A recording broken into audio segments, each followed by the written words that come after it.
Welcome into the Dedicated Podcast. We are back here on the DR Sports Network. Ben Spicer, joined by Jonathan Mumphrey and a very special guest, the guy that we know very well, Jonathan and I, but I'm excited to get to know a little bit more and to let you guys get to know him. It's Coach Fuse. He is currently in Louisiana, but he coaches up in Iowa, the offensive pass game coordinator, wide receivers coach, and pro liaison for Graceland University up in Iowa. Coach, how you doing? Thanks for joining us, man. Man, I'm doing great. Glad for you guys to have me. You've grown a lot since we did this about 3 years ago. I know I had my show I was doing every week. I think we've both come a long ways, over those 3 years. But just tell us what you've been up to lately this summer as you get prepared for the college football season coming up. I've been doing some recruiting for my school. Been doing that since I've been home. I've been training guys and preparing them. Took them on some college visits, and some of my younger guys are like getting early offers and exposure right now. So, and spending some time with my kids. Well, Coach, that's awesome. We've been knowing each other for a while, so we're gonna be relaxing. We're gonna dig in here and have a little good time. I never forget, meeting you back in 2019 in my first major big national tournament. So, and you've grown a ton since. But we'll dig into that. One thing about the Dedicated Podcast that we really want to kind of, dig a little bit deeper, kind of dig back in your childhood, get to know who you are. I tell people all the time that, I started some things in my life that triggered me to start to be dedicated is, growing up in a household in the 80s. It was that kind of that drug craze what hit our community back in the 80s. And my dad's a great dad, great man. My mom, but my dad fell victim to the drug area at that time, and that's when it became abusive, and that's when I became more dedicated to getting stronger, getting bigger. Didn't realize it was going to take me into athletics, but also it was there to protect my mom. And I swore at that time that I was going to be better than what I saw. I don't know if you have any of those moments in your life, but kind of what triggered you, because I know your work ethic today, I know your character today, but what triggered you as a young, we call you Fuse, but we know it's Donald Fuse. So as a young man, what is there any of those points in your life as a young man that kind of triggered you to go into a different path? Because, we have a lot of bad paths we can take. I always loved sports, and I had a dream of playing in the NFL, and my entire life, I've never been given anything. So I've always had a chip on my shoulder. I always was a confident kid. I always had to believe in myself and stuff like that. And just having like great people around me. And the other motivation I had was watching my mom. My mom, when she was alive, she lived paycheck to paycheck. So that was a motivation. And then when she passed away in my college days, that put another chip on my shoulder and made me want to make her proud and live through her and make her happy. Mutt mentioned kind of your tireless work ethic, and that's something we've seen in you since we've gotten to know you. I'm kind of wondering where that stems from. Is that from, having that chip on your shoulder, or where did you kind of get that work ethic from, and when did you, kind of start to notice that in yourself? Well, young, I never was a guy because we didn't have trainers coming up like these kids have trainers now. Have the ability to go and get a trainer. I always would be out. I'd be outside, just always like working on stuff. I was always been a fixer in everything I do. If it's something that I need to go work on, I'm gonna go and do that. I grew up. My first love was I played football, but I loved basketball, and also I have a similar story. The first 3 basketball teams I played on, I got cut from them, and it wasn't just ability. I don't know what it was, but I think just God wanted my story to be where I'm gonna be a overachiever and an underdog my entire life, and I think having that made me even work even harder. So sometimes you ask why, but like they say, the Lord gives his toughest battles to his toughest soldiers. So I'm glad that that's ingrained in me, because you don't get I don't never have I never get comfortable. Even when people are patting me on my back, I always feel like I have something to prove, and I compete with myself. I compete with the man in the mirror. I got to get better. So I'm always still right now asking questions, getting better. Right now, as a coach, I'm gonna this season going into this year, I'm gonna be at my very best.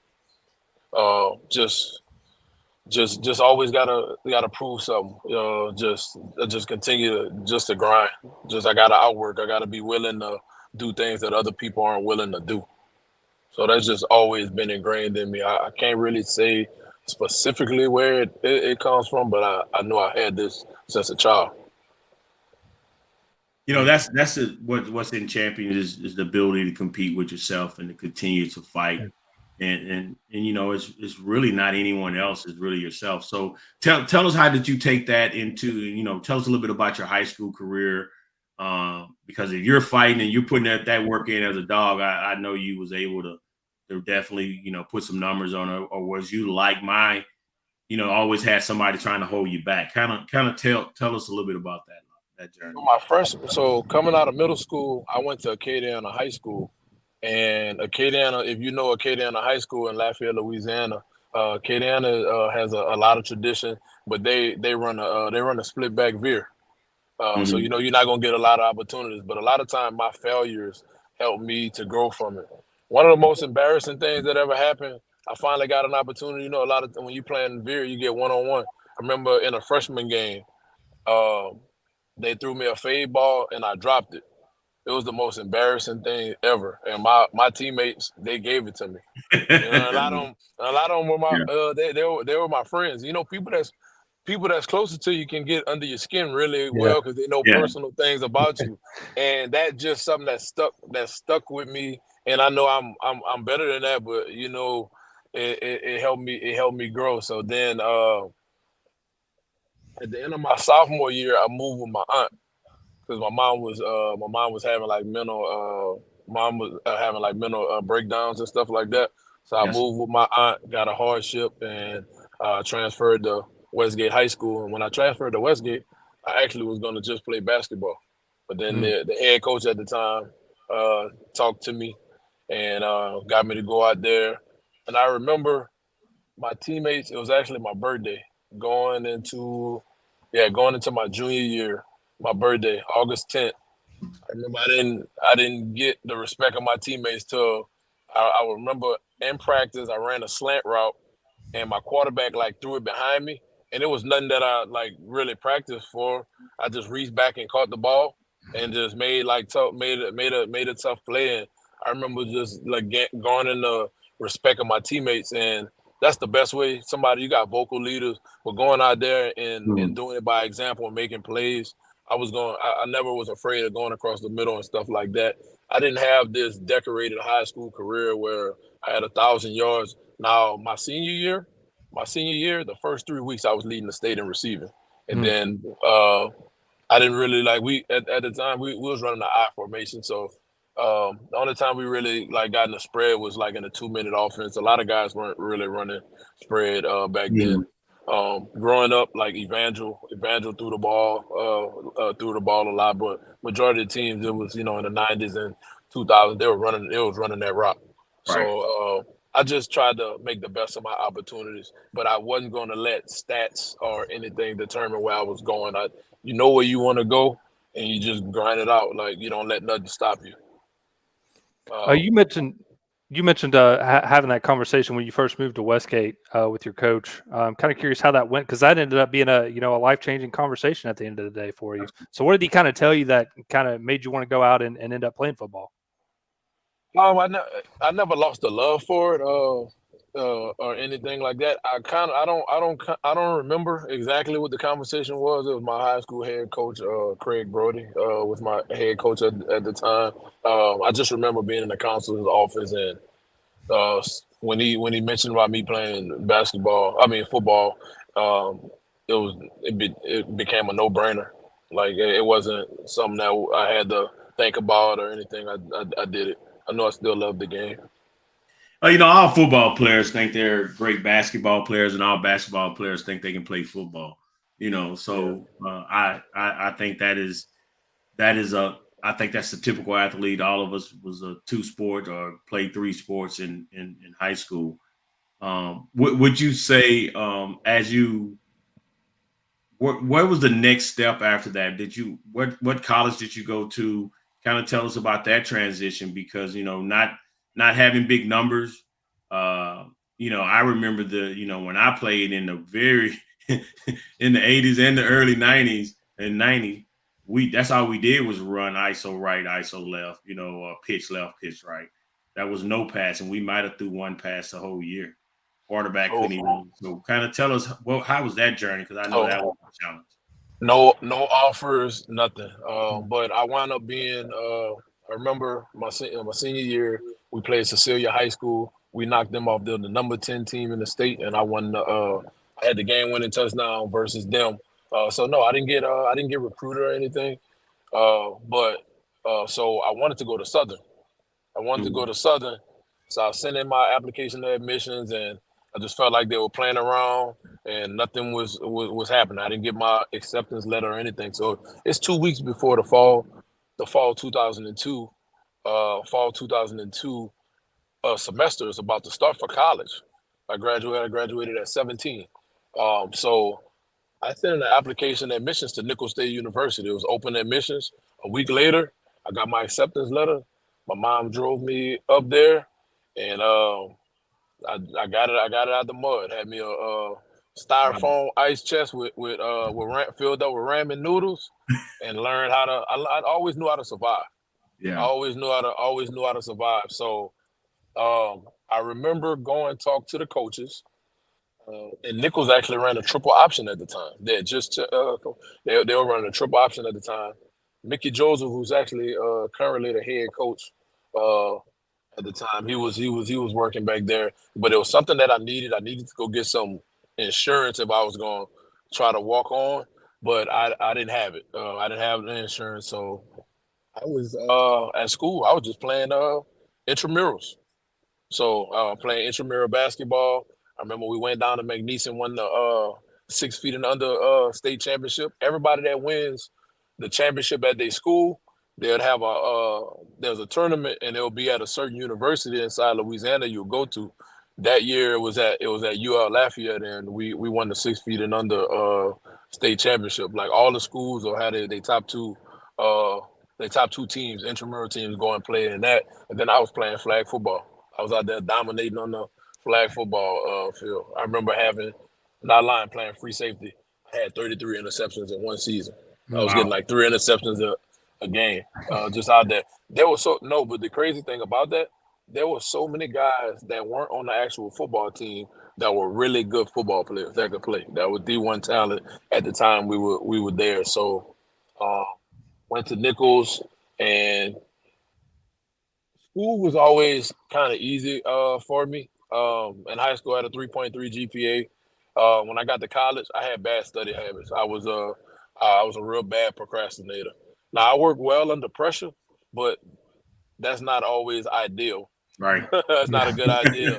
Um, so doing stuff at the last minute, and I played around my freshman year and stuff like that, and got on academic probation. Then I wound up being on academic suspension. I had to set out of school. So I Mm. actually sat out. I sat out of school for 3 years. So in between that time, when I sat out of school, I played for the semi-pro team in Lafayette.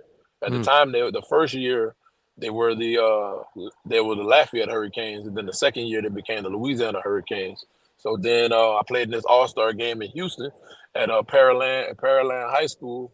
Met this guy named Adrian Lunsford, um, and he introduced me to these two guys, Coach Ray Hardy out of like the Dallas area, and Coach Garnett Mims out of the Detroit area, and he had a brother named David Mims that did like marketing and stuff at the time. So I remember my aunt, she went and she made these DVDs. I made the highlights. She made these professional packages. We sent it to 23 different people. I remember that she mailed them off. We sent these DVD tapes off. We sent it to arena teams. We sent it to colleges. We sent it to people. Nobody responded.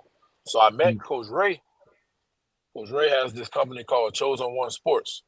So Coach Ray is a really great guy down in the Dallas area. And I remember telling my aunt, I say, hey, this guy wants me to. I never knew anything about recruiting services. Never knew anything about recruiting services that you could pay somebody and then they can actually help you get recruited.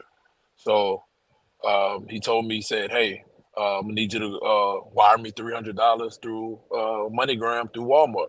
So I told my aunt, she was like, you don't have nothing to lose. So I remember going to Walmart in New Iberia. I wired him $300. Three schools called me that day. Hmm. Wow. I don't remember the name of the school in Ohio. The school in Ohio, I remember Arkansas Baptist, and then I had Victor Valley had called me. Victor Valley in California called me, and then I wound up getting in touch with College of the Desert and Mount Sac. Mount Sac was the #1 team in the country at that time in junior college. Never took a visit. Ultimately, I chose Victor Valley because they showed the most interest. I didn't go to Mount Sac because the type of competitor I was. I actually wanted to play against them. Hmm. Yeah. I wanted to go play against the #1 team. So, unsight, unseen, I fly down to California. I signed with Victor Valley. Uh, coach Coach Charles Walker was the recruiting coordinator at the time. Our head coach was David Hoover. Coach Walker picked me up from LAX, drove down to Victorville, California. You know, they call it the high desert. If you was traveling from LA and driving to Vegas, you would pass through Victorville. Hmm.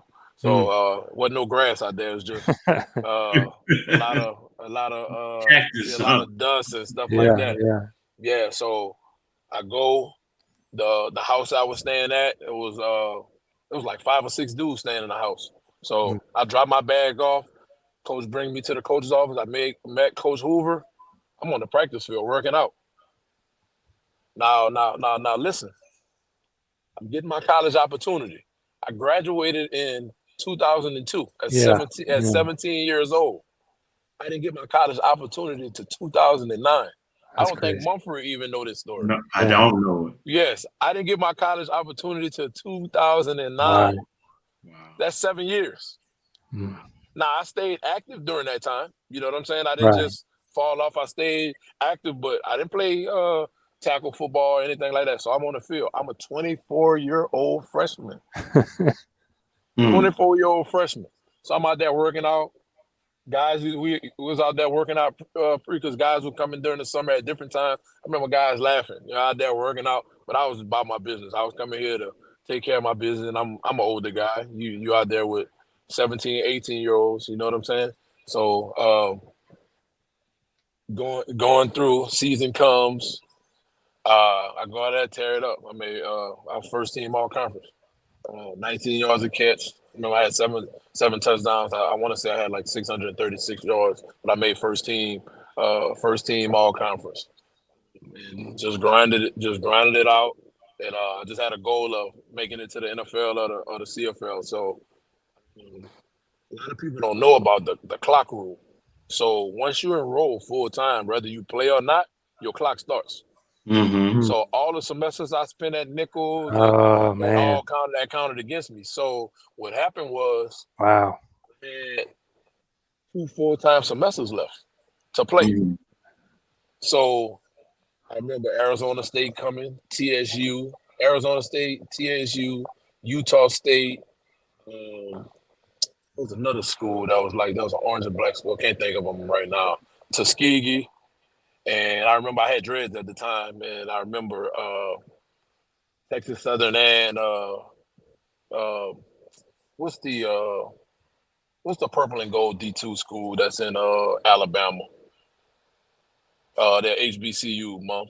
Why I can't Miles? Miles. It was Miles. Hmm. Miles and TSU told me if I went there, I had to cut my hair.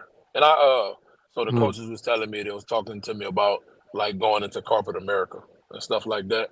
And Hmm. it wouldn't have been. They told me if I went there, I had to cut my hair. And if I would have went there, I would have did it. Hmm. I wanted to play, but with my clock, I couldn't go NAIA, and I wasn't a qualifier out of high school because I didn't have the ACT score. I don't have the ACT score. So when you're not a qualifier and you go JUCO, you have to have your AA in order to go D2. Right. So if I couldn't go D2, I'm like, man, I got to go NAIA. And if I go NAIA, I got to go to one of the best programs in the country. So I remember it was two schools came in. Uh, Coach Mickey Joseph was recruiting me. He was at Langston. And then Coach Ross. So what it came down to, the reason I chose, it was two reasons. I chose Lindenwood over Langston. Coach Ross told me if I get you to come to Lindenwood, promise me that you're gonna finish my degree. And I felt because he was more worried about me finishing my education. Yeah. He showed me a lot. But let me backtrack just a little bit. After the football season, I walked on the basketball team. Oh, I went in the gym, did a windmill dunk. I played 7 college basketball games. Wow. I definitely don't know this. Yes, I played 7 college basketball games, but I had to enroll in the spring at one of those schools, so I had to quit. So the reason why I chose Lindenwood is because Coach Ross said that he because he cared about me, and he was able to get me in the school during the spring. For some reason, Langston couldn't get me in. I wouldn't have been able to report until August. Wow. And part of a kid playing right away is getting in and going into spring football, learning that offense and different stuff like that. So they had some late start classes. Coach was able to take care of me, where I started some classes down in March. He had my classes where I took 11 hours, and I still got my scholarship as if I was going full time. So this guy took care of me. He took care of me. So I go there. And during the spring, do good. Earned a starting spot. Still needed 6. I still needed 6 hours. So right after spring semester, you go home for like a month. So I went home for a little bit, and then that was actually the last time I saw my mother alive. Nothing was going on, no complications, nothing was going on. So I had to take 2 classes during the summer, do work study to take care of. That was part of my stipulations of my scholarship package. So I went and took those 2 summer classes, passed those, so I can have my 24 hours. And you had to have a 24 hours and a 2.0 in order to be eligible. And I used my last full time semester the fall of 2010. So I got a phone call. There was a dead period from like August 30th, from July 31st to like the beginning of August, like 5 days or something. It was like a dead period. So in between that dead period of time, mom, I always would talk to my mom like during the morning time. She would call, and when she would call like from the house phone. Yeah, she'll call from the house phone. And on August 3rd, I got a call from my brother. It was on the cell phone, and he said, "Mom woke up." No, she didn't wake up. She couldn't. She couldn't talk, couldn't say nothing. So since she was unresponsive. So I'm always like optimistic about everything. Like, man, she gonna pull through. So then like keep me told him to keep me posted. So we hung up the phone, get a call about an hour later. And he said the doctor said they done everything that they could do for her. And I said, so what that mean? She dead? It was like an awkward silence. And then he said, yes. I remember like dropping to the floor. I remember inside my room because my roommate was Terrence Jackson. He was another receiver from Georgia. Man, I went inside my room. I had my box fan. I remember kicking the fan, and it like shattered and everything. And then I went to sit on the porch, and I called my aunt. Paulette. She lives in she worked for AT&T, corporate AT&T for years, and she's retired now. But I talked to her on the phone, and she was like, "Donald, we gotta get you home." So then she paid for my plane ticket. I got home, so I was home for like 8 or 9 days, and buried my mother. She had a massive heart attack at 47 years old. So I remember cutting my phone off after that because everybody. I didn't want to hear it. Like I didn't want to get all the text bombarded by the text. I remember cutting my phone off and wound up going back to school. My teachers knew everything, and I wound up having A's and B's that semester. Hmm. And it wasn't from nobody giving me a take care of my business. I finally like, hey, I gotta take care of my business, do what I need to do. Made A's and B's. We started out at Lindenwood, number 2 in the country. We're number 2 in the country. Finished 10th. We started out number 2. We finished 9-1 in the regular season. Played against St. Francis and got upset in the first round. Lost a barn burn. It was like with like 3 minutes and something, and we never really had no fumbles on like zone reads or anything. And I kind of vividly I remember it as my quarterback doing an exchange with our running back, and they kind of bumped into each other, and the ball went on the ground. They held the ball and then wound up scoring the ball with like 19 seconds. And I'm still thinking that, hey man, we're gonna get an opportunity and make a play, but we wound up losing that game. But we had a national championship team. We lit it up like we.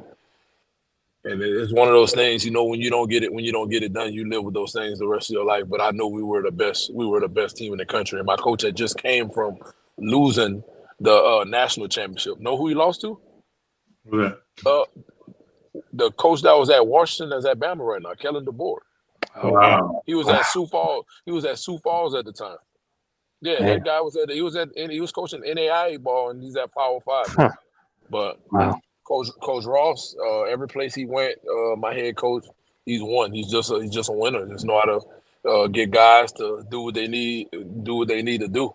So forward, um, the only regret I ever had is I wish I would have, like in my early days, taken care of my degree from the beginning when I got to college, when I first got to college, because I felt like I could have went as a younger guy. You can GA when you're younger. When you older, you know what I'm saying? I'm 39 years old, so it's hard to do at that age. You know what I'm Right. saying? Do that when you're younger and you don't have kids and stuff. Going sacrificing, taking a GA job or something like that. But Right. so I wanted to play pro ball. So after the semester, I didn't go back to Lindenwood. Went home, started training. Went down to Optimum Pro Am Sports. Um, one of my fraternity brothers down in Houston. Um, he trained Fred Smoot and Vince Young for their pro days. So I Hmm. remember I could never hit 225. This guy got me to hit 225 10 times. Wow. I was preparing for a pro day and doing stuff like that. So then in between that time, I went back home and I was working out at the Duke Academy in New Orleans. Duke did some work with Tom Shaw and Deion Sanders back then. He was really really good at combine training and stuff like that. Um, went back home and started seeing CFL and arena trials. So I remember going down to Atlanta. This is 2011 now. 2011, around January 27th, around January 27th, going down to Atlanta, doing a CFL workout. And this was a workout where you had helmets, shoulder pads, and shorts. But there's guys from all over the country. All the CFL teams are there, arena teams are there. So I go down there, I tear it up, um, got it recorded, put it on YouTube. I remember in Lafayette, I'm working out at Planet Fitness, February 3rd. Got a call from John Blazik, the GM of the Wichita Wild, and told me he wanted to sign me. So I didn't know like at the time, like when you get selected for a team, like if somebody sign you, you still got to make the team. Hmm. Right. You still got to go and make the team. So I remember going down there, flying down to Wichita with all my stuff, and I remember my head coach saying, "Man, you got all this stuff?" I said, "Coach, uh, Coach Matos, Coach Ken Matos, he's retired now, but he was the head coach at for Wichita." I remember telling Coach, I'm not going home. Hmm. I told him I'm not going home, Coach. I'm not going home. So I go there. First time I felt like I experienced like politics when ability doesn't matter. Sometimes you have to. It's a guy that could be that'll put guys they feel that'll put people in the stands. I just kept working, kept working, kept working. So we started out 0-5, didn't play because you have to be on the active roster. They kept me on the practice squad. Started out 0-5. I wasn't active yet. So then Coach Ken got fired. Hmm. So then Coach Morris Lawler, who was the defensive coordinator, they made him the interim head coach and made him the head coach. So he had hired this guy named Wendell Davis. Coach Davis was a life changer for me. He played at Oklahoma, played played pro ball, played in the XFL. Um, I think he might have got an NFL shot as well, but he played pro ball, and he's tough as nails. And we'd work out before practice. I'd be doing extra stuff, working out with the quarterbacks before practice. He's like, man, I gotta play this dude. So with him, you know what I'm saying, pushing the needle. I remember my first game that I started. Um, it was Mother's Day. I had two touchdowns. I remember Hmm. scoring two touchdowns and dedicating it to my mom. We played the Oklahoma Yard Dogs. We played them down in Oklahoma City. Hmm. So we started out on 4, finished 6-2. We it was 2 games. Now the last 2 games we won, we beat 2 playoff teams, but we wound up being 2 games short of making it to the Hmm. playoffs. We would have been scary if we would have got in the playoffs. Crazy thing is, my we went through like 3 or 4 quarterbacks. My quarterback at the end of the season wound up being my college quarterback, Phil Stayback, Wow. who's currently our offensive coordinator at Graceland right now. Oh And wow. my head coach at Graceland was my head coach at Lindenwood that signed me. Oh Yeah. wow. Yeah. All right, so You know. yeah. So fast forward, I wound up getting an opportunity. I signed back. I wound up signing back with Wichita. I thought I was in my I went in camp. I felt like I dominated, and I know how the game was. I remember getting that call. Guys started getting calls. They were getting cut. I remember getting that call, going downstairs. Coach Lawler said he gave me a hug, said I love you. He said we decided to go in a different direction. I Hmm. said thank you for the opportunity. I didn't get bitter or anything. I remember having I had an agent at the time named D. Todd Williams. I called him, say hey, and if you know how arena goes is really camp is 2 weeks before the first game. So the first week, boom, you go, they make their cuts, and then the second week, really, yeah, they're going to make a couple of more cuts, but they're preparing for week 1. Hmm. So I didn't did this first week at Wichita. So now I got on the phone, hey, coach, got on the phone with my agent, and he's calling teams. So Sioux Falls Storm was the top team in the league at that time. And they called me. They gonna bring me in on a 3-day on a 2 or 3 day waiver. Go down there. I remember telling my buddy Scooter Rogers from Florida, "Hey, I boxed all my stuff up. Hey, Scooter, I'm gonna leave my stuff in your room. I'm gonna leave it boxed up. I just took me a bag. I got me some cleats out there, and that's what I had. Had me a book sack and a bag. Went out there because I was just preparing just in case something Right. else happened. So I go down there, catch every ball. I saw why they were the I saw why they were the best. Just how different stuff. I remember that was the first time me seeing a coach work on the top of a route.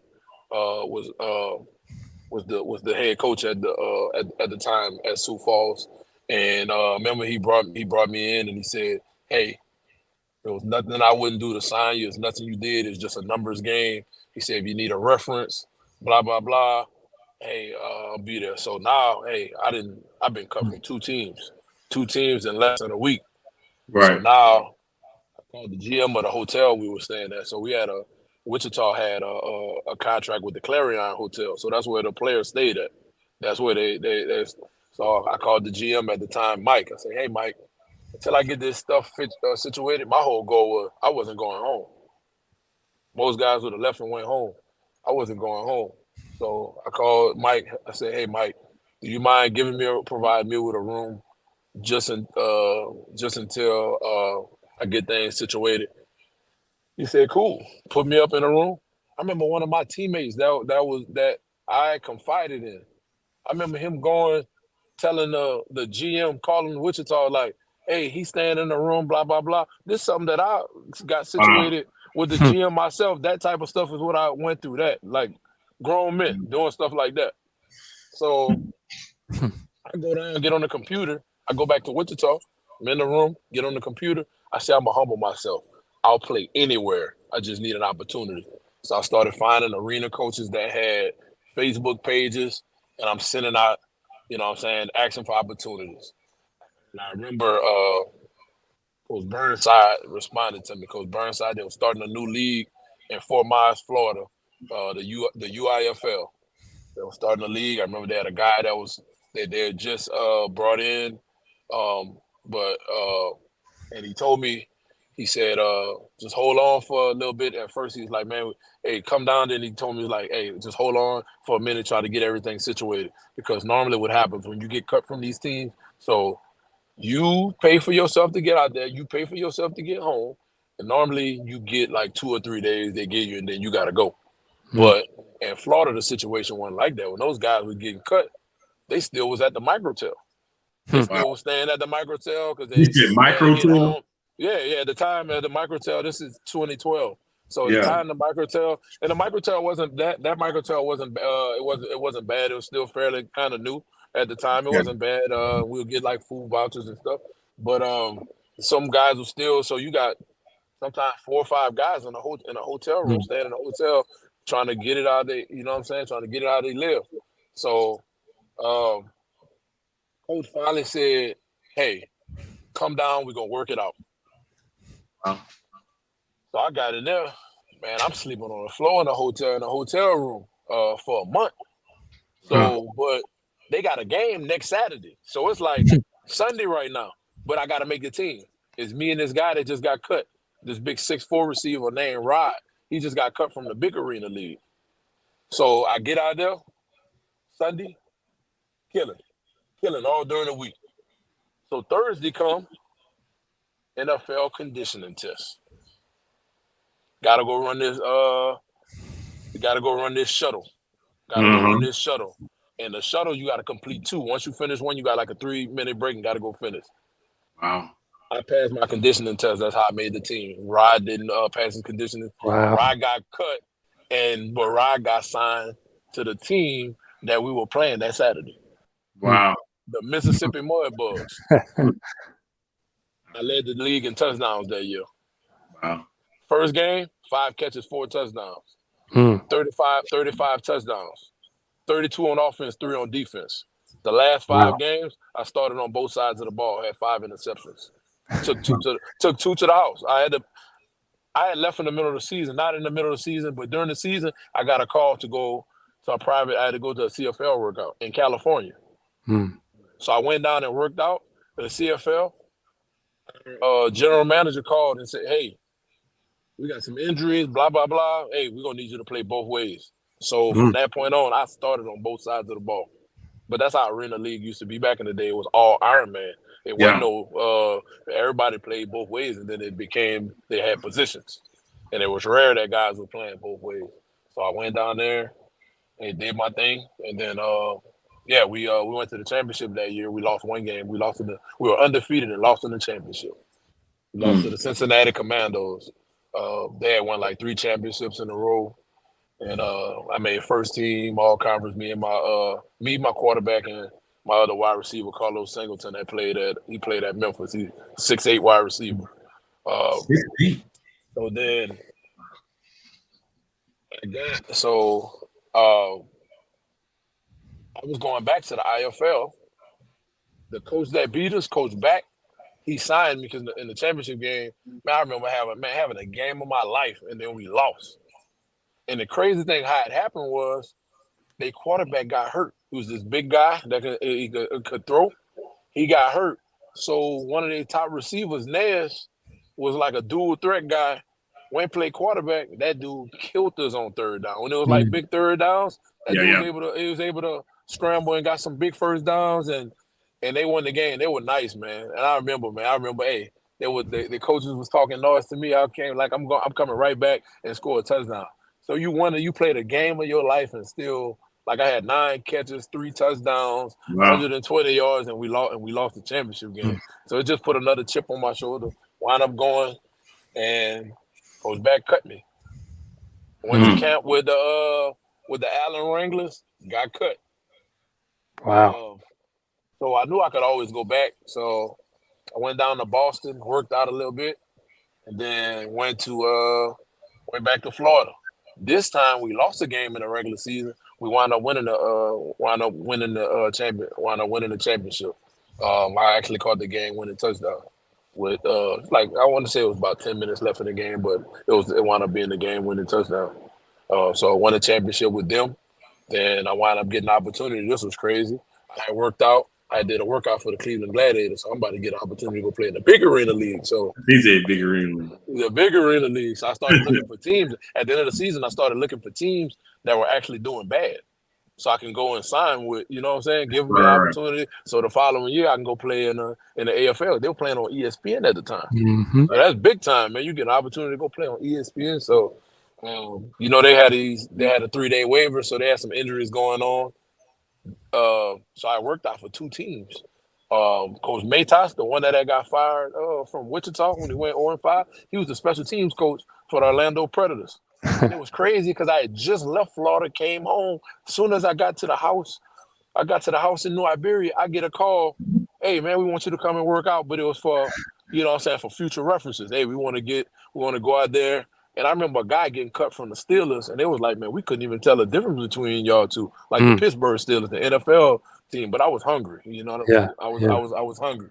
So I worked out for Coach Ron Selesky. I remember during the time going down to Birmingham, and working out because my NFL team is the Ravens. And I remember around that time, the 49ers and the around 2012, the 49ers and the Ravens were playing each other. And I went and do that. I went and do that workout for the AFL team, the Cleveland Gladiators. So I called him, and he was like, "Hey, I'm gonna bring you in on a 3-day waiver." So after the waiver, they decided they're gonna sign you. So at the time, Cleveland was 3-13, had some talent, they just couldn't get it done. So I go out there, do my thing, and I remember one of the last days. I go down there, do my thing. I got the footage and everything, and I remember we had went eat dinner. I text Coach Selesky. I say, Coach Selesky, you think y'all gonna be able to sign me? And he said, Coach, he said, Fuse, I don't think we're gonna be able to sign you. Coach Turner be over to explain. Coach Turner came and said, hey, great player. I love you. I love your game, but we're gonna stick with the guys we have. So I say, hey, Coach, do you mind if I stay in for a couple of days just so I can get my plane ticket situated and everything? Stay cool. You can stay a couple of days. You can even come to practice. I'm not on the waivers anymore. I'm dressing out for practice still. I go out to practice. So granted, that week they had lost. They had lost to their rival. It was the Pittsburgh Power. Got smacked. Man, they won the game. I went that week. Went to practice. After practice, I was staying and work out with the backup quarterback. I remember they won. They won the game. Coach brought me in that Monday and signed me. Wow. But they had 2 games left for the season, so they didn't activate me at first. I was supposed to get activated for the last 2 games, but I didn't get activated to the last game. They wound up putting me.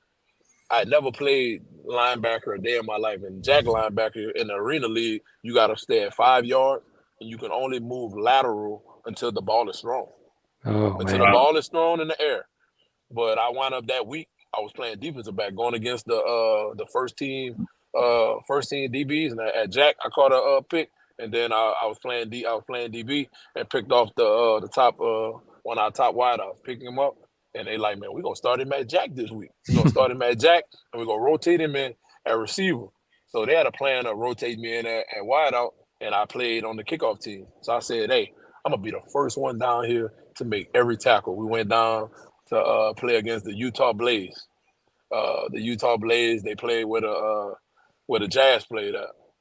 So went down there, 10 tackles and a fumble recovery.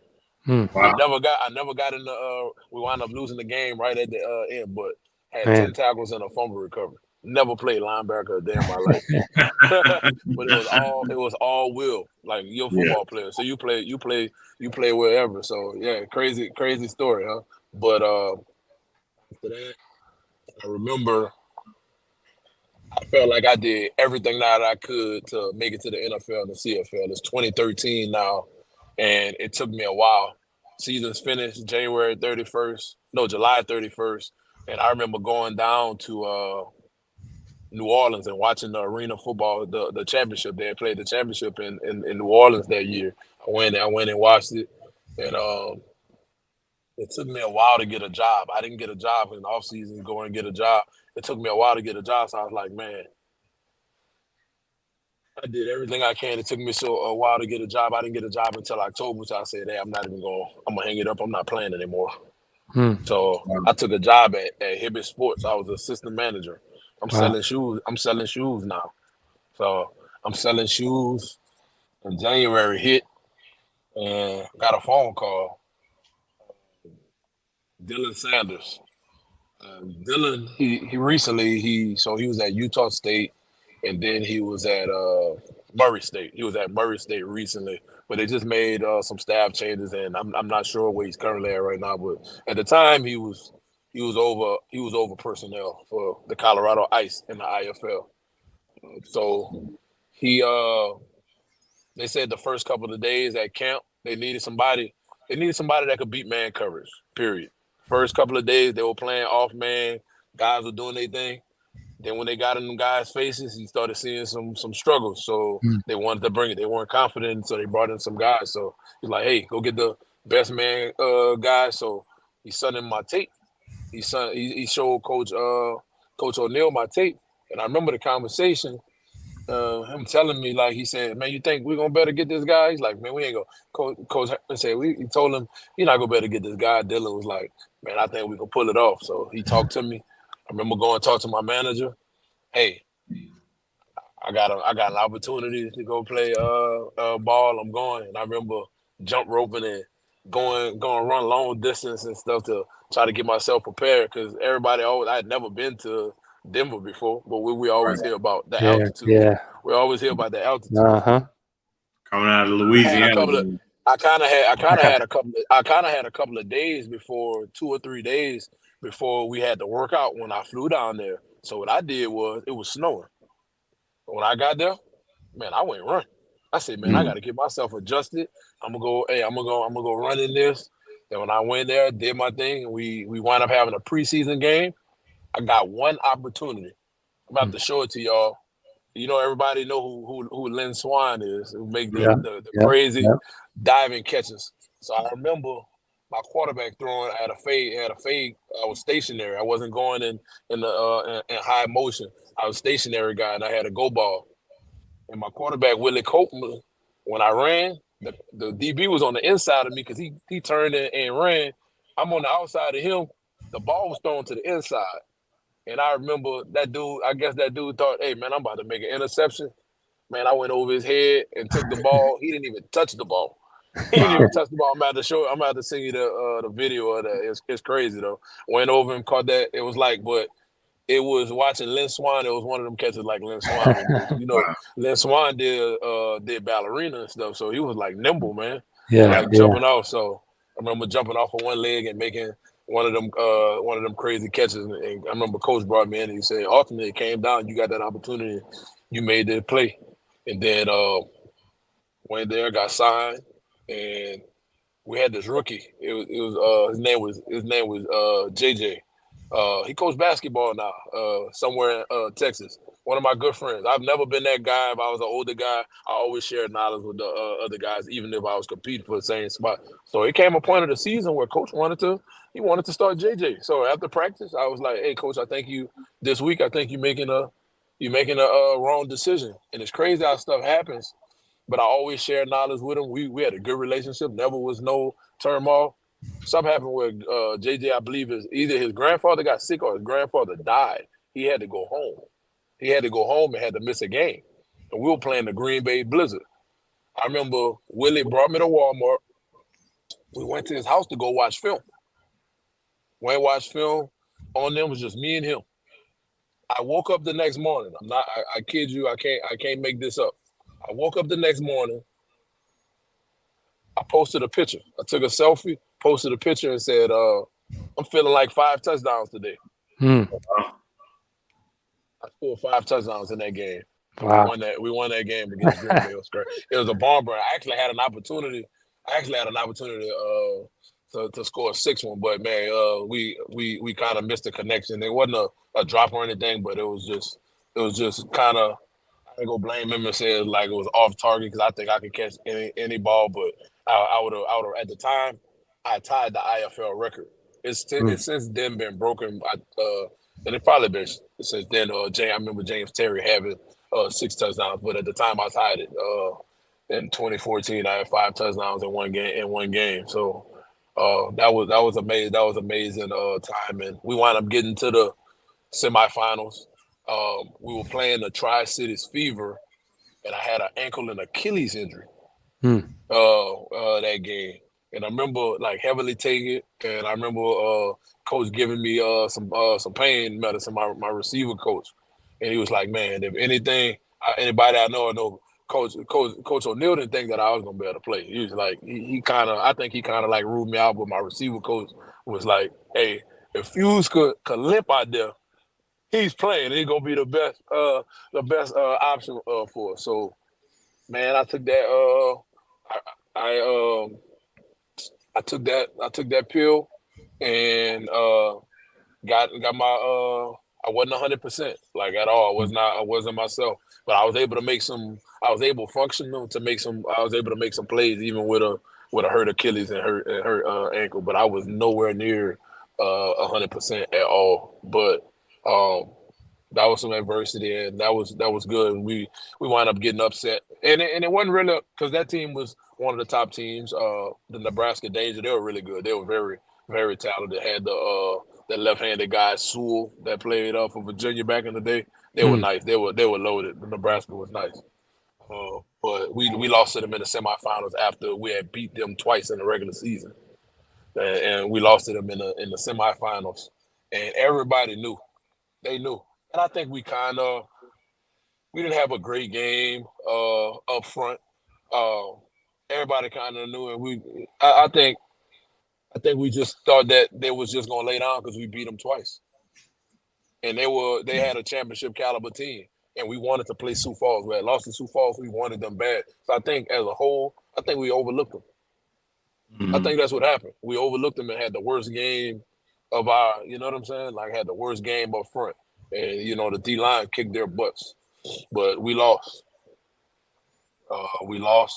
So that was my last time putting the cleats on professionally. In 2017, I was going back and play, but I decided to hang it up. I remember my coach getting mad at me at the time. Dixie Wooten. I remember he got mad at me, and like he was really mad, and I couldn't believe it. I thought it was the most selfish thing ever because I decided that I'm gonna start a coaching. I'm gonna really start my coaching and training career, and he was mad. Like we hadn't talked since then, but I remember him really being mad. Like, hey man, I did everything I can to get you out here, and I decided to retire because I felt like I did everything that I could, and sometimes you got to know when to close that Right. door. Yeah. Yeah. Um, and at the time you chasing your dream and you really love the game, and I didn't even know at the time like coaching that you still get that same satisfaction because those kids that you're training and coaching are a reflection of you. So gave it up. That's the year I started my training business. So initially my LLC was called the Team Fuse Camp, Hmm. Yep. and my hashtag was fourth quarter mentality. But how I went and paid the money and got it changed to fourth quarter because I said if I ever get a building, I didn't want it to be named the Team Fuse Camp. Hmm. But if I had a building, if it was named fourth quarter mentality, that sounded more appealing. Right. Yeah. So I changed. So I wound up changing the paperwork into that, and then in 2018, started my uh I started my nonprofit Louisiana Athletes Against Violence, C3. between, and I didn't tell you guys, from 15 to 18, I actually worked at a AT&T call center. When I first started training, I was training athletes, and I was doing fitness clients. I was doing fitness boot camps and Wow. stuff like that. Now I was good at it, but I just felt like my niche was I like training athletes. Right. Even though fitness clients have like more stability, you know what I'm saying? When you train the athletes, a lot of times, especially when you don't have if you don't have a facility or anything, it's almost like tax season. And when I say about that, it hit in certain spurts. Like Yeah. you have your time when summer Right. comes, guys want to train, but once the season hit, you're not gonna really get to, unless you have like a facility or anything, you're not gonna really have your clientele is not gonna be like that. That's how it was. You know what I'm saying? And I was a guy training in the parks. So I remember it came to a time where I wasn't doing at the AT&T call center. I remember waking up in the middle of the night, and God was like, "It's time." So I remember going put in my 2 weeks notice that Monday, but they kept me in the system and said that, "Hey, you put your 2 weeks notice, you can go right now. We're gonna list you as rehireable." Because I left the job in good standing, and off a leap of faith, I started training. I started training full time. Hmm. Started training full time, not knowing. But when I first started training, I was training for free. I went to my Wow. old high school, Westgate, started training kids, and started posting on social media, and just stayed consistent. And then it just grew. It just grew after that, and I just stuck with it. And then I first initially went to a bootleggers tryout. I knew nothing about 7-on-7. I saw a bootleggers tryout, and then while I was working out, the EPS Blaze was having I was working some kids out at Westgate. The EPS Blaze was having a tryout as well, and then I went down to a tryout down in Baton Rouge. I think that was Derek Stingley was going into his senior year, and man, it was bananas how this dude was covering dudes out there, man. He the best corner I've seen in person. Talking about a polished kid that, man, he was tough. He was tough, and they had some guys out there.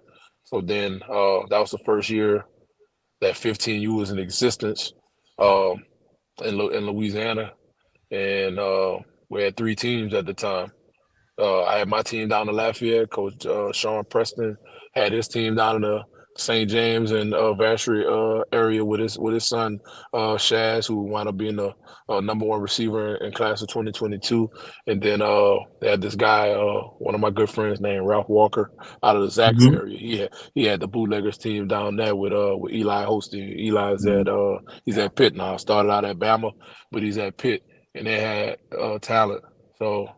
Uh, but I had the biggest chess piece of them all, Mr. Neighbors. Like Mm.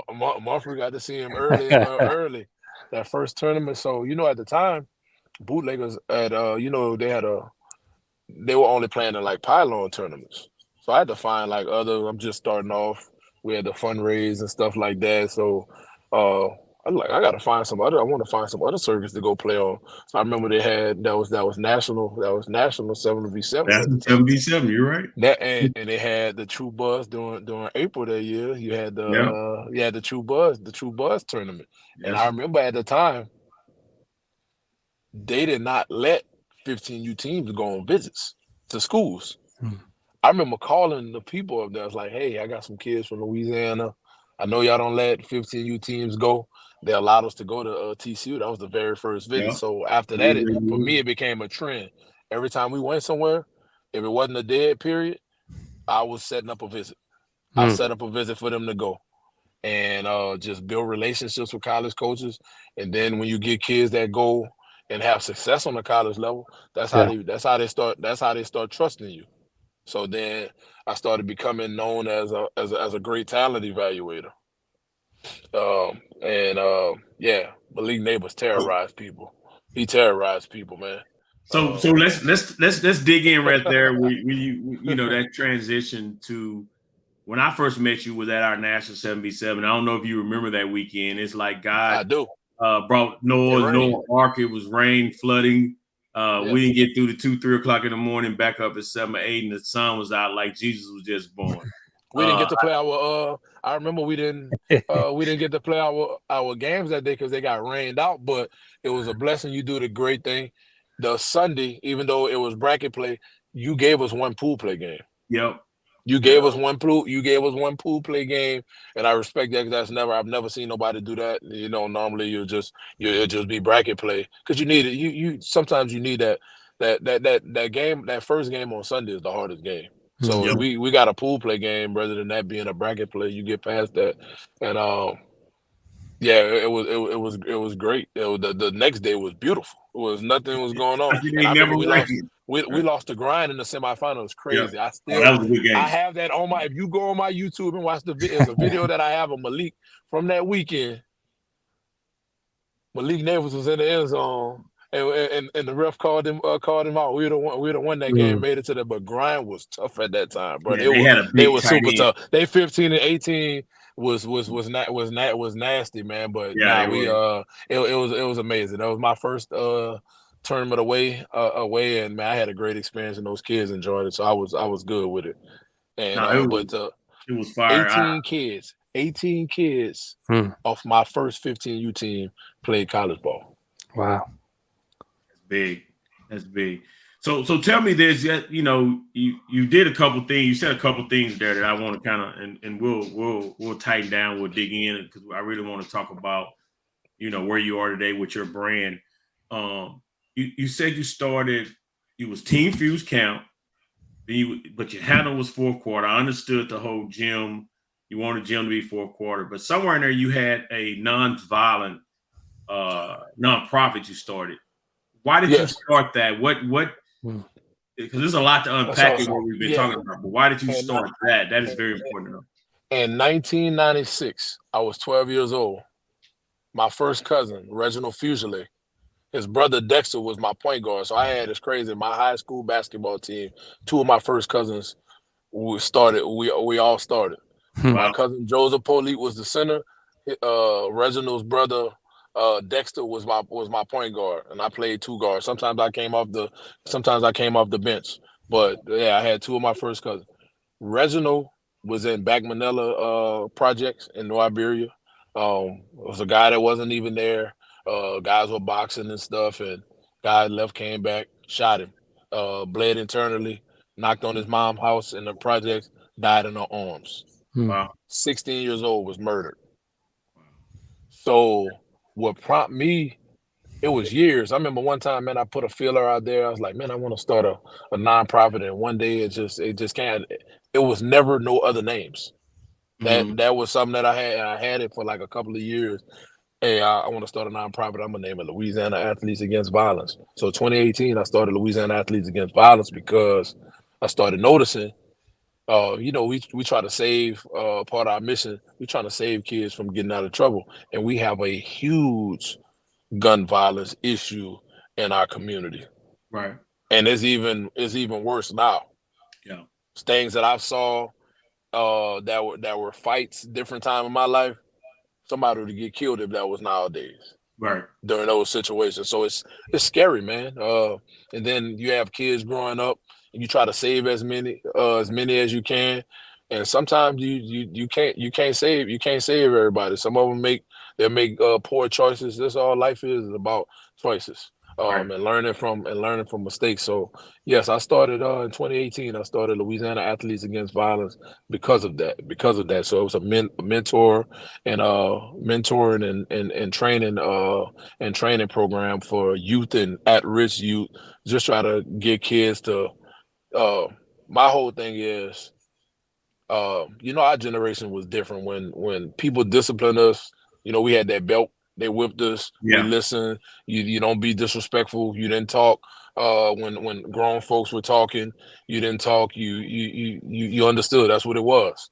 This era, these kids are different. I was just talking to one of our players just a while ago. This generation, they like to express their feelings, Right. and they're gonna, and like somebody that's old school, they take that stuff as a lot of stuff as disrespect. But Right. we was always told. I'm glad that we had those conversations now because we didn't know about like mental health and stuff like Right. that growing up. It always was looked down upon, and a lot of people always ain't nothing wrong with me. But now to see it now that I'm seeing men that I look up to and people that I know are talking about it, and it's okay to go and have because just the stresses of life, man, can get you, and everybody not built the same. Some people Right. can't handle that. So Right. you Right. have, what I'm saying, you have that going on, gun violence, then you have people taking their own lives, and you have different stuff going on. So how do we change that? One thing, older people was never scared of us. Now people are now scared of these kids because now Right. you can go and they don't respect the older people or the everybody say like the OGs. They don't respect Right. those older people. They're not listening to that. They're gonna do that. They don't care about nothing that went on no other time. They're very emotional.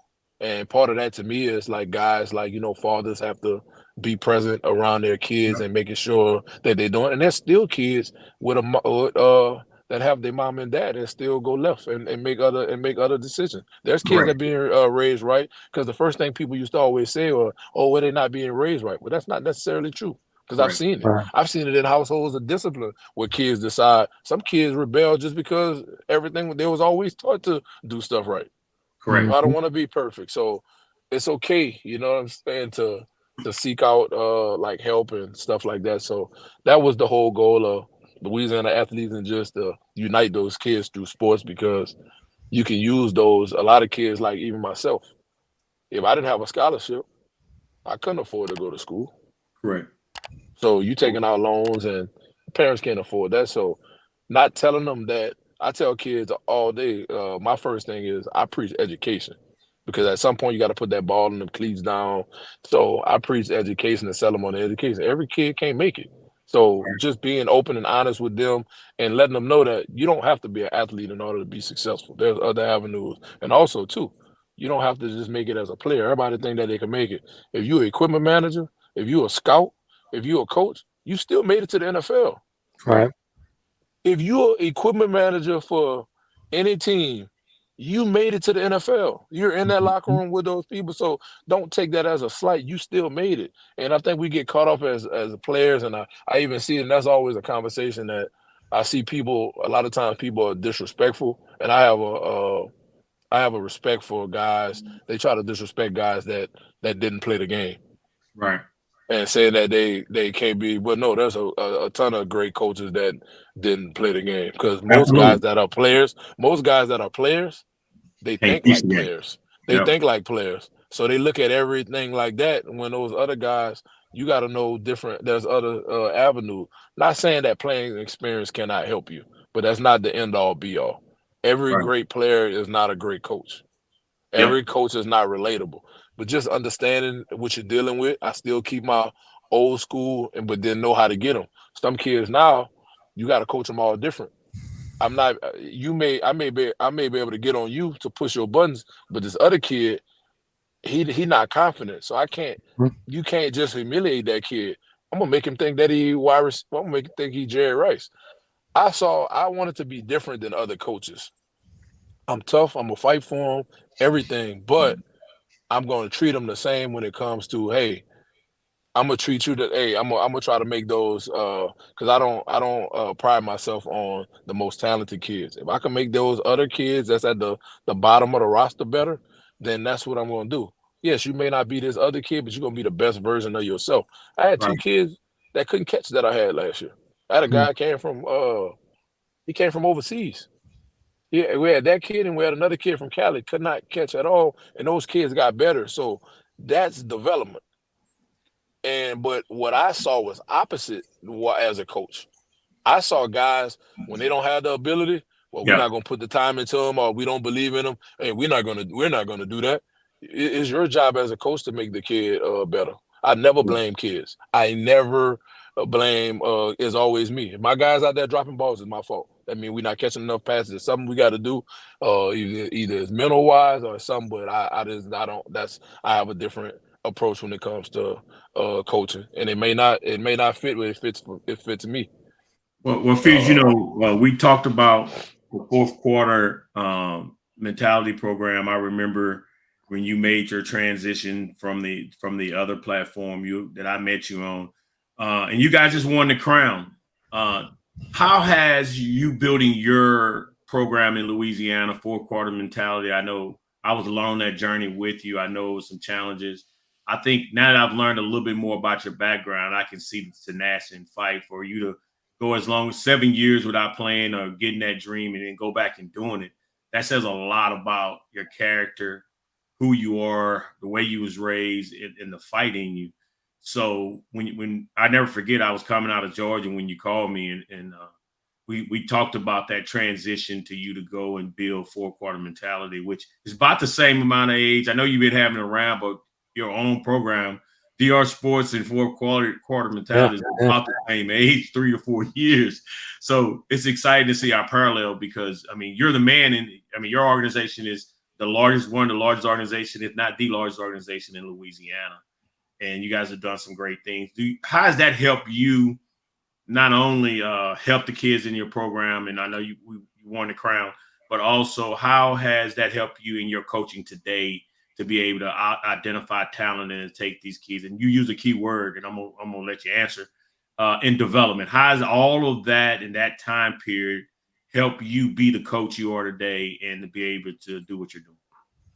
You'll be surprised playing in Texas, like playing in Texas and having a mentor like the guys that I have and Coach Steve Simon helping me be a better coach. Because in Texas, those guys play a lot of zone.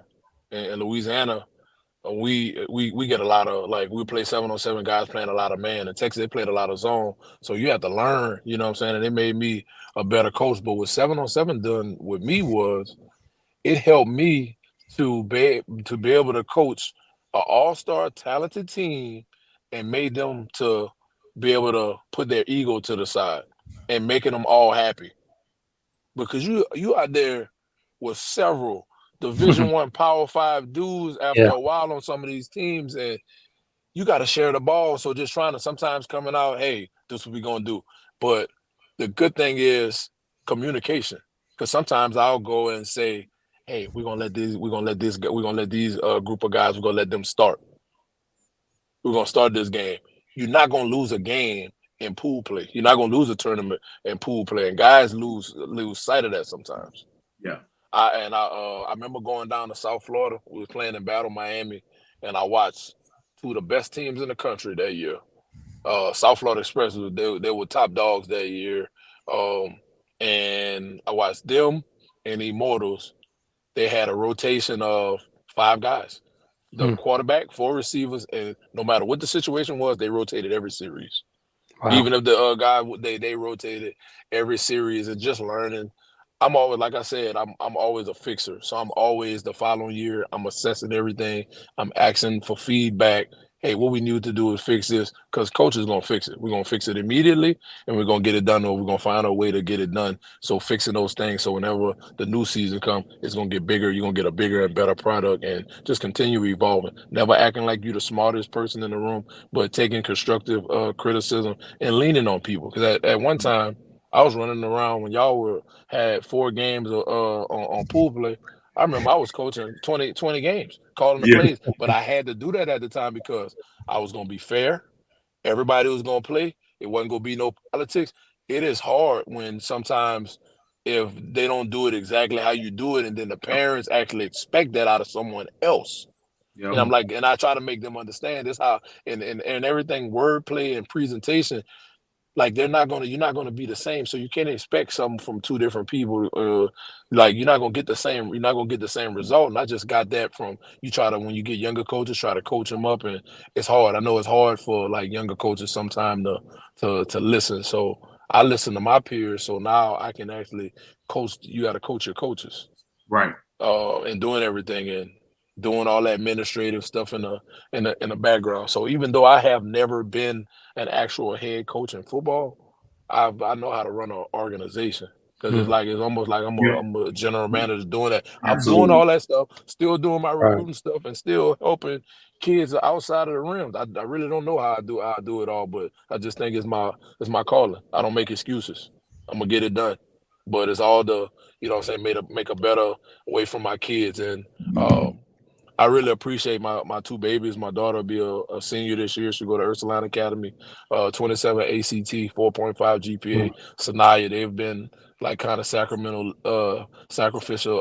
lambs because I've spent time with other people's kids when they have stuff going on, but they see and my little boy, he'll be 9 in September, but they see the bigger picture that I'm trying to climb up and get where I need to be so I can help them as well. And it's tough. It's a tough ordeal being away from your kids because I love them. I love them dearly. So you talked a little bit about your 7-on-7 coaching and your organization, but I'm interested in kind of how you segued. You mentioned hanging up the cleats and when you kind of realized it was time to let everything go. But how did you sort of jump into coaching? I know you went to your alma mater to coach, I believe. So what was that? What was that like? And then how did your coaching career kind of start on the high school ranks, and then moving on to college, and then where you're at now? So my first coaching job was at South Plaquemines High School in 2011.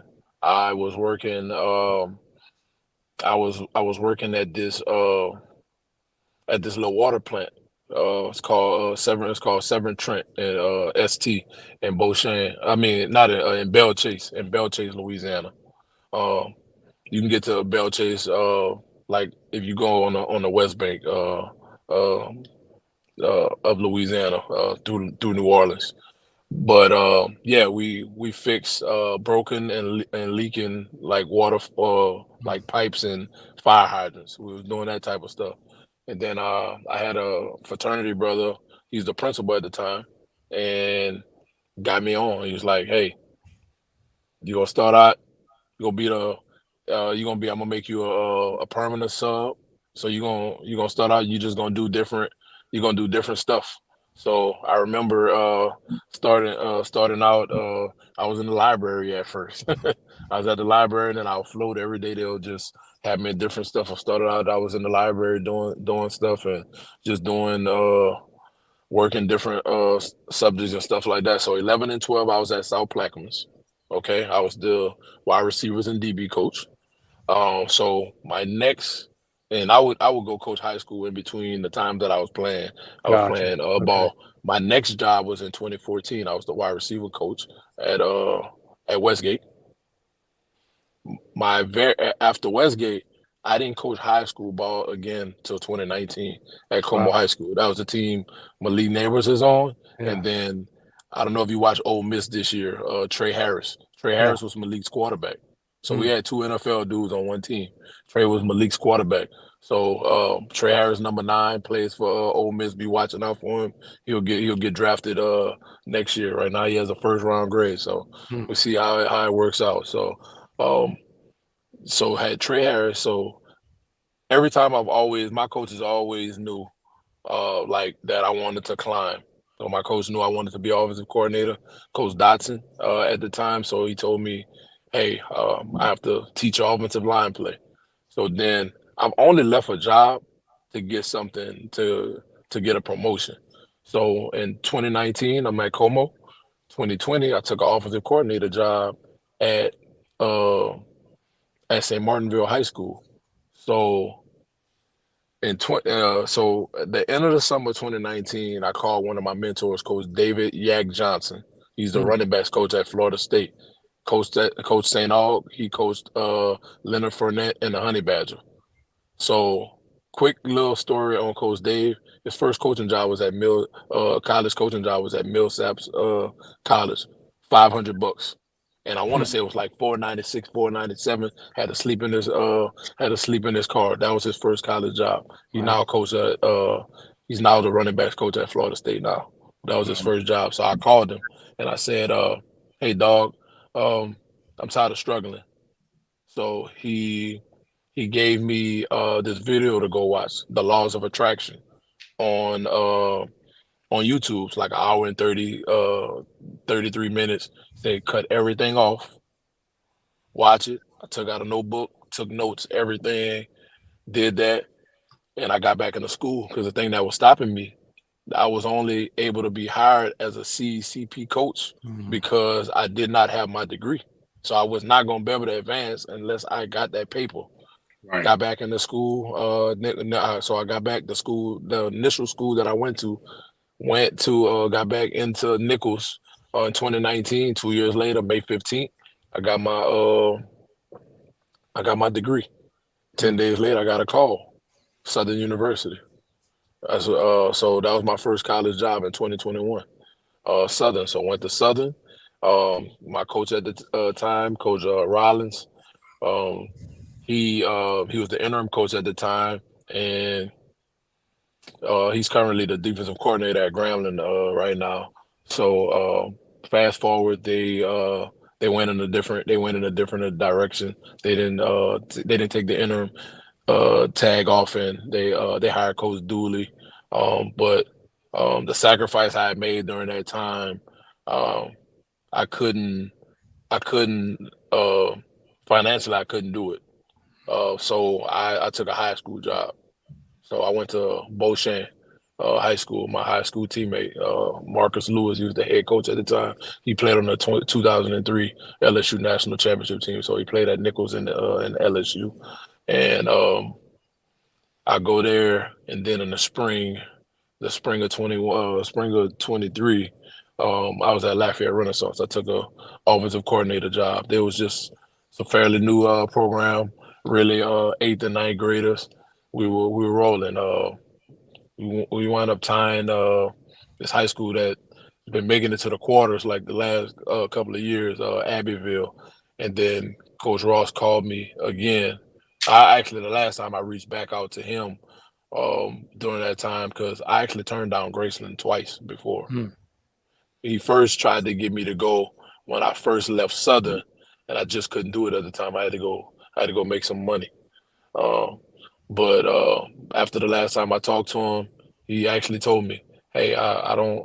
If you turn it down this time, I don't think I'm gonna be able to help you." So, you know what you always do. You talk to your family, you pray, and you talk to your mentors. Then it was a no-brainer. I took it, and we've been rolling ever since. So I'm at Grayson now. So we're going to year two, and I believe we're gonna do some amazing things this year. Well, I'm excited to see you grow and see what you guys are able to accomplish this year going into year two. And of course, looking forward to seeing you on the DR7 circuit as well.